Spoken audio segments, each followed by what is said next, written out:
सामान्य तौर पर जब हम इतिहास की किसी बड़ी घटना का नाम सुनते हैं ना, तो मतलब उसका अर्थ या उसका जो प्रभाव है वो तुरंत समझ आ जाता हाँ बिल्कुल, नाम से ही सब साफ हो जाता है। है ना? जैसे अगर कोई बहुत बड़ा आर्थिक संकट आया, तो उसे ग्रेट डिप्रेशन कह दिया गया। सही बात है। या फिर ब्लैक डेथ का नाम सुनते ही मतलब तुरंत दिमाग में आ जाता है कि ये किसी भयंकर महामारी का जिक्र है। इसमें कोई भ्रम नहीं होता। एकदम सही कहा। देखिए, इतिहास में घटनाओं को उनके प्रभाव के हिसाब से बहुत सटीक रूप से वर्गीकृत किया जाता है। मतलब भाषा का एक बहुत सीधा सा नियम है, त्रासदी को हमेशा त्रासदी का ही नाम मिलना चाहिए। बिल्कुल। लेकिन तब क्या हो जब इतिहास का कोई पन्ना इस पूरी व्यवस्था को ही पलट कर रख दे? मतलब एक विरोधाभास। हाँ, एक बहुत बड़ा विरोधाभास। आज के स्रोतों की इस गहन चर्चा में हमारे सामने एक ऐसा ही विषय है जो मैं सोचती हूँ कि मानव इतिहास और भाषा का शायद सबसे बड़ा पैराडॉक्स है। Good Friday. ओह हाँ, ये विषय बहुत ही गहरा है। जरा सोचिए ना, एक ऐसा दिन जब किसी इंसान पर झूठे आरोप लगें, उसे अमानवीय यातनाएं दी गईं और फिर अंततः उसे सूली पर चढ़ा दिया गया।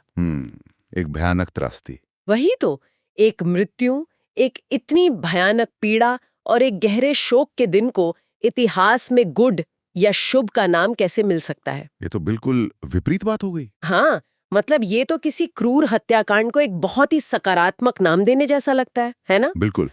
लेकिन देखिए, ये सिर्फ एक भाषाई विरोधाभास नहीं है, ये उससे कहीं ज्यादा, मतलब एक बहुत गहरा दार्शनिक और वैचारिक मोड़ है। दार्शनिक मोड़, थोड़ा इसे समझाएंगे? हाँ, देखिए, आज के जो हमारे स्रोत और नोट्स है ना, वो केवल इतिहास के पन्ने नहीं पलटते। वो हमें एक ऐसे बिंदु की ओर ले जाते हैं जहां न्याय, दया और सर्वोच्च बलिदान आपस में टकराकर एक हो जाते हैं। मतलब सतह पर जो चीजें दिख ली हैं, वो पूरी सच्चाई नहीं है। एकदम सही। जो बात सतह पर आपको एक राजनीतिक और धार्मिक हत्या नजर आती है, वो दर्शन के स्तर पर एक पूरी तरह से अलग अर्थ रखती है। तो इस गुड शब्द के पीछे के रहस्य को खोलने के लिए मुझे लगता है सबसे पहले हमें उस दिन यरूशलेम की पहाड़ियों पर वास्तव में हुआ क्या था, उस ऐतिहासिक वास्तविकता में जाना होगा। बिल्कुल, इतिहास से ही शुरुआत करनी होगी। हमारे स्रोतों के अनुसार ये वो दिन था जब प्रभु ईसा मसीह को क्रूसिफिक्शन यानी सूली पर चढ़ाया गया था। हम्म। और मुझे यहाँ जो बात सबसे ज्यादा चौंक आती है ना, वो है उन पर लगे आरोपों की प्रकृति। हाँ, वो बहुत ही सोची समझी थी। वही, मतलब ये कोई साधारण अपराध नहीं था। उन पर राजद्रोह और ईशा निंदा के दोहरे आरोप लगे थे। राजद्रोह और ईशा निंदा, बिल्कुल। ऐसा लगता है जैसे ये महज कोई सजा नहीं थी, बल्कि एक बेहद सुनियोजित राजनीतिक हत्या थी जिसे अधार्मिक न्याय का चोला पहनाया गया था। आप बिल्कुल सही दिशा में सोच रही हैं। मतलब एक आरोप सीधे राजनीतिक सत्ता को चुनौती दे रहा था और दूसरा धर्म के ठेकेदारों को।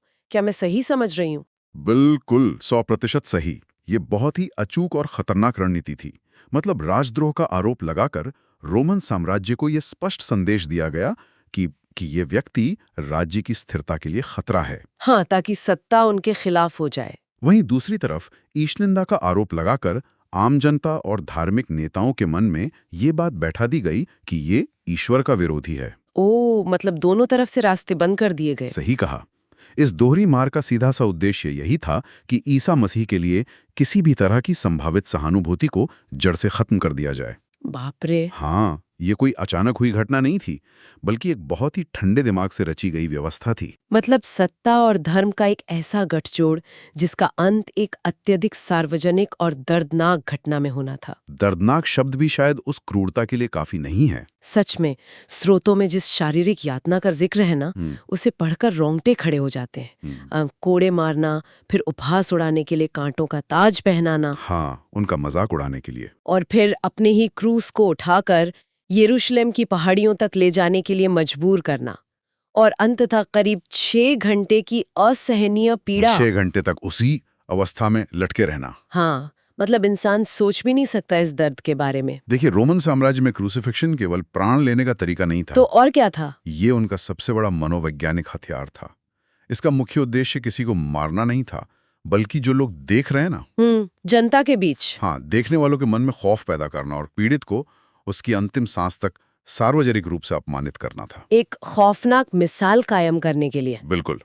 और अगर आप इसे शारीरिक दृष्टिकोण से देखें, तो क्रूस पर व्यक्ति की मृत्यु दर्द या खून बहने से ज्यादा, मतलब एक बायोलॉजिकल वजह से होती थी। अच्छा, खून बहने से नहीं? नहीं, मौत असल में एस्फिक्सिएशन या दम घुटने से होती थी। हे भगवान, दम घुटने से सूली पर? हाँ, होता क्या था कि शरीर का पूरा भार फेफड़ों पर पड़ता था और हर एक सांस लेने के लिए पीड़ित को अपने पैरों में ठोकी हुई कीलों पर जोर डालकर खुद को ऊपर उठाना पड़ता था। उफ, मतलब हर एक सांस के लिए एक नई यातना सहनी पड़ती थी। जी, हर सांस एक संघर्ष थी। ये सिर्फ जीवन का अंत नहीं था, बल्कि बल्कि किसी भी इंसान की गरिमा को पूरी तरह से छीन लेने की एक बेहद क्रूर व्यवस्था थी।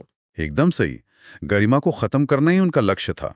और ये कितनी बड़ी विडंबना है ना कि सत्ताधीशों ने जिस खौफनाक और अपमानजनक घटना को अपने चरम आतंक प्रतीक बनाने के लिए डिजाइन किया था, वही आगे चलकर पूरी दुनिया के लिए एक बहुत बड़ा धार्मिक और आध्यात्मिक प्रतीक बन गए। और इसी भयानक क्रूरता और रोमन साम्राज्य के इस आतंक से ही हमारा वो मूल सवाल जन्म लेता है। हाँ, वही सवाल है कि इसे शुभ क्यों कहा गया। बिल्कुल।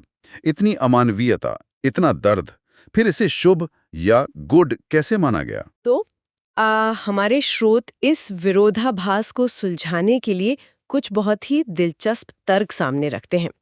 सबसे पहले अगर हम भाषा विज्ञान या एटिमोलॉजी की बात करें ना, हाँ, शब्दों के इतिहास की। तो कुछ इतिहासकारों का मानना है कि गुड फ्राइडे शब्द का मूल असल में गॉड्स फ्राइडे से आया है। Gods Friday. हाँ, ठीक वैसे ही जैसे पुराने समय में लोग गॉड बी विथ यू बोलते थे, जो समय के साथ घिसकर गुड बाय बन गया। ये तो बहुत ही तार्किक लगता है। और एक दूसरा भाषाई पहलू ये भी है कि पुराने समय में अंग्रेजी भाषा में गुड शब्द का अर्थ केवल अच्छा नहीं होता था। अच्छा, तो और क्या अर्थ होता था? इसका प्रयोग पवित्र या होली के संदर्भ में भी किया जाता था। ओह, तो गुड का मतलब होली फ्राइडे। बिल्कुल। इसलिए ऐतिहासिक रूप से इसे एक अत्यधिक पवित्र दिन के रूप में देखा गया। लेकिन बात सिर्फ भाषा की नहीं है ना। एकदम से भाषा से परे जाकर अगर हम इसके गहरे आध्यात्मिक अर्थ को टटोलें तो ईसाई मान्यताओं के अनुसार इसका उत्तर इस बात में छिपा है कि ईसा मसीह ने इस भयंकर मृत्यु को किसी मजबूरी में स्वीकार नहीं किया था। मतलब वो मजबूर नहीं थे। नहीं, ये एक स्वैच्छिक बलिदान था। मतलब वो कोई असहाय कैदी नहीं थे जो बस परिस्थितियों के शिकार हो गए हों। बिल्कुल नहीं। धार्मिक दृष्टिकोण यह स्पष्ट करता है कि वो पहले से जानते थे कि उनके साथ क्या होने वाला है। और फिर भी उन्होंने पूरी चेतना के साथ अपनी मर्जी से उसे स्वीकार किया। और ये सब मानवता के लिए, पूरी दुनिया के पापों का दंड खुद भुगतने के लिए। जी, इस पूरी अवधारणा को समझने के लिए मेरे दिमाग में एक एनालॉजी आ रही है। हाँ, बताइए। एक उदाहरण से समझना आसान होगा। मान लीजिए कि किसी इंसान पर बहुत बड़ा कर्ज है, इतना बड़ा कर्ज जिसे वो अपनी कई पीढ़ियों की कमाई लगाकर भी नहीं चुका सकता। मतलब वो पूरी तरह से दिवालिया हो चुका है। बिल्कुल, उसके पास बचने का कोई रास्ता नहीं है। और तभी कोई और व्यक्ति आता है और स्वेच्छा से अपनी सारी जमा पूंजी, अपना सब कुछ देकर वो कर्ज चुका देता है। ये बहुत ही सटीक उदाहरण है। इस एनालॉजी को थोड़ा और आगे बढ़ाते हैं। जी। जिसने कर्ज चुकाया, उसके लिए तो ये प्रक्रिया विनाशकारी है ना? हाँ, उसका तो सब कुछ छिन गया, उसे भयंकर पीड़ा से गुजरना पड़ा। लेकिन उस इंसान के दृष्टिकोण से सोचिए जिसका कर्ज चुकाया गया है। उसके लिए तो ये उसके जीवन की सबसे गुड या शुभ घटना है। बिल्कुल, क्योंकि उसे एक नया जीवन मिल गया। और ठीक यहीं पर हम उस सबसे महत्वपूर्ण दार्शनिक कॉन्सेप्ट तक पहुंचते हैं जिसका जिक्र हमारे स्रोतों में बहुत गहराई से किया गया है। कौन सा कॉन्सेप्ट? न्याय और दया का मिलन। ओह, न्याय और दया। हाँ, ये दोनों शब्द सुनने में तो एक दूसरे के पूरक लगते हैं, लेकिन असल में ये एक दूसरे के घोर विरोधी हैं। कैसे? मतलब विरोधी कैसे? देखिए, न्याय की सीधी सी मांग है कि अगर कोई अपराध या पाप हुआ है तो उसकी सजा मिलनी ही चाहिए। राइट। न्याय के तराजू को बराबर करने के लिए सजा को तो नजरअंदाज नहीं किया जा सकता। बिल्कुल। और इस धार्मिक संदर्भ में पाप की अंतिम सजा मृत्यु है। ये ईश्वर का सख्त न्याय है। सजा तो देनी पड़ेगी।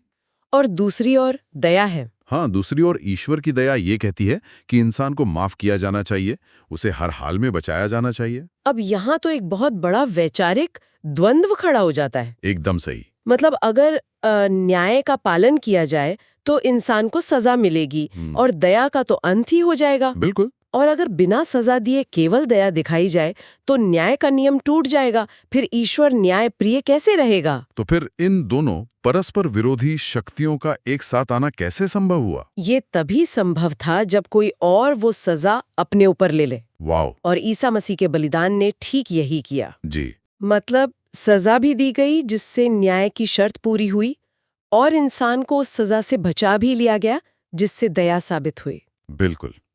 यही वो मिलन बिंदु है। इसका सीधा सा अर्थ ये है कि इस बलिदान से ही मानवता के लिए उद्धार के रास्ते खुले। एकदम सही। अगर वो शुक्रवार इतना अंधकारमय और दुखद न होता तो क्षमा का तो कोई रास्ता ही नहीं बचता। कोई रास्ता नहीं था। उस दिन की पीड़ा के परिणाम स्वरूप जो कल्याणकारी प्रभाव पैदा हुआ ना, उसी के कारण इस दिन को गुड कहा जाता है। जी। वैसे ये विचार थोड़ा विचलित करने वाला भी है कि बिना किसी अपार बलिदान के सच्चा प्रेम या क्षमा शायद अपना अस्तित्व ही नहीं बना सकते। बहुत गहरी बात कही आपने। और यही कारण है कि ये दिन ईसाई धर्म में सबसे पवित्र दिनों में से एक माना जाता है। ये बलिदान कोई अंत नहीं था, बल्कि एक नई शुरुआत की भारी कीमत थी। एक कीमत जो चुकाई गई। बिल्कुल। ये वो नींव थी जिस पर आगे आने वाले ईस्टर की खुशी और उम्मीद टिकी हुई थी। लेकिन यहीं पर एक और स्वाभाविक सवाल खड़ा होता है। कौन सा सवाल? अगर इस दिन का परिणाम इतना ही शुभ है, अगर इसने मानवता को इतने बड़े आध्यात्मिक कर्ज से मुक्त कर दिया, तो फिर इस दिन कोई जश्न क्यों नहीं मनाया जाता? उत्सव क्यों नहीं होता? हाँ, कोई उत्सव क्यों नहीं होता? हमारे स्रोत इसका बहुत ही स्पष्ट और मार्मिक उत्तर देते हैं। बिल्कुल। क्योंकि इस शुभ परिणाम की कीमत इतनी भयानक थी कि उसे कभी उत्सव में नहीं बदला जा सकता। सही बात है। हम अक्सर परिणामों की खुशी में ना उस पूरी प्रक्रिया के दर्द को भुला देते हैं, लेकिन गुड फ्राइडे को मनाने का पूरा तरीका ही इस बात पर केंद्रित है कि उस दर्द को कभी भुलाया ना जाए। एकदम सही। इसी वजह से गुड फ्राइडे जश्न का नहीं, बल्कि गहरे शोक, उपवास और प्रार्थना का दिन है। और चर्च में भी काफी बदलाव आ जाता है इस दिन। बहुत ज्यादा। इस दिन चर्च में जो वातावरण होता है वो पूरी तरह से बदल जाता है। ये कोई सामान्य रविवार की प्रार्थना जैसा नहीं होता। मैंने पढ़ा है कि घंटियां भी नहीं बजती। बिल्कुल। चर्च की घंटियां खामोश रहती हैं। वेदी, जिसे ऑल्टर कहते हैं, उसे बिल्कुल खाली छोड़ दिया जाता है। सारी सजावट हटा दी जाती है। जी, सारी सजावट हटा दी जाती है। लोग दुख प्रकट करने के लिए काले कपड़े पहनते हैं और किसी भी तरह के मांगलिक कार्य या शोर शराबे वाले आयोजन से पूरी तरह दूर रहते हैं। ये घंटियां ना बजाना या सजावट हटा देना, ये कोई साधारण परंपरा नहीं लगती मुझे। तो आपको क्या लगता है? अगर इसे आधुनिक मनोविज्ञान की भाषा में समझे ना, तो ये सेंसरी डेप्रिवेशन यानी संवेदी कमी का एक बहुत ही प्रभावी तरीका है। Sensory deprivation? ये बहुत ही दिलचस्प नजरिया है ना?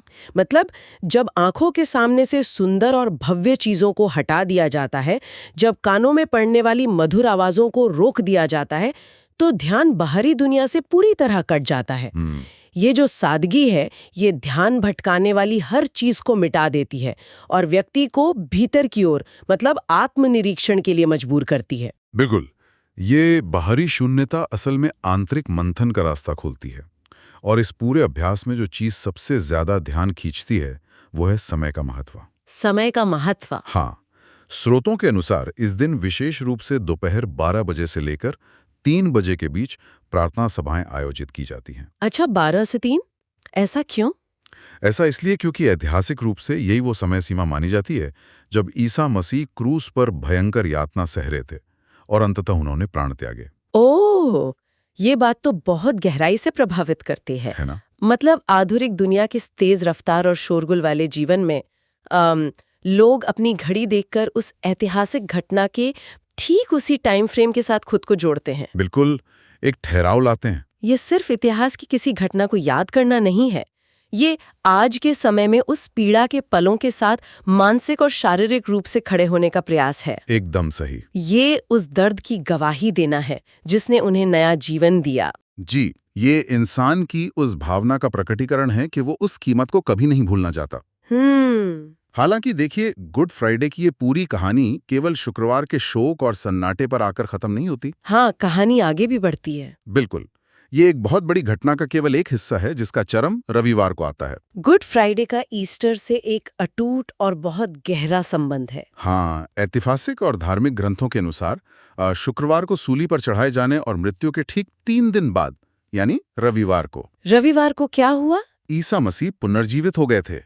मौत पर जीत हासिल करके वापस लौट आए थे। जी, जिसे आज हम ईस्टर संडे कहते हैं। यानी शुक्रवार का वो भारी दुख, वो सन्नाटा और वो मातम रविवार की सुबह एक बहुत बड़ी खुशी और उम्मीद में बदल जाता है। ये पूरी मानव जाति के लिए अंधकार से प्रकाश की ओर जाने का एक प्रतीकात्मक सफर है। बिल्कुल, लेकिन यहाँ एक और बहुत रोचक तथ्य जुड़ता है जो विशुद्ध रूप से खगोलीय या एस्ट्रोनॉमिकल है। एस्ट्रोनॉमिकल मतलब अंतरिक्ष और ग्रहों से जुड़ा हुआ। हाँ, देखिए, गुड फ्राइडे और ईस्टर की तारीखें हर साल किसी सामान्य राष्ट्रीय अवकाश की तरह निश्चित नहीं होती हैं।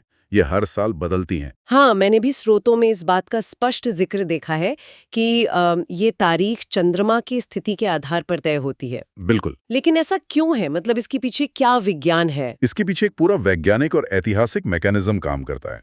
दरअसल ईस्टर हमेशा वर्नाल इक्विनॉक्स यानी वसंत विषुव के बाद आने वाली पहली पूर्णिमा की ठीक बाद वाले रविवार को मनाया जाता है। अच्छा, पहली पूर्णिमा के बाद। हाँ, फुल मून के बाद, और उससे ठीक पहले वाला शुक्रवार गुड फ्राइडे होता है। लेकिन ये चंद्रमा वाला सिस्टम क्यों चुना गया? इसका सीधा संबंध यहूदी त्योहार पासओवर से है, जो कि एक चंद्र कैलेंडर पर आधारित है। ओ, पासओवर। हाँ, ऐतिहासिक रूप से ईसा मसीह का क्रूसिफिक्शन इसी पासओवर के समय के आसपास हुआ था।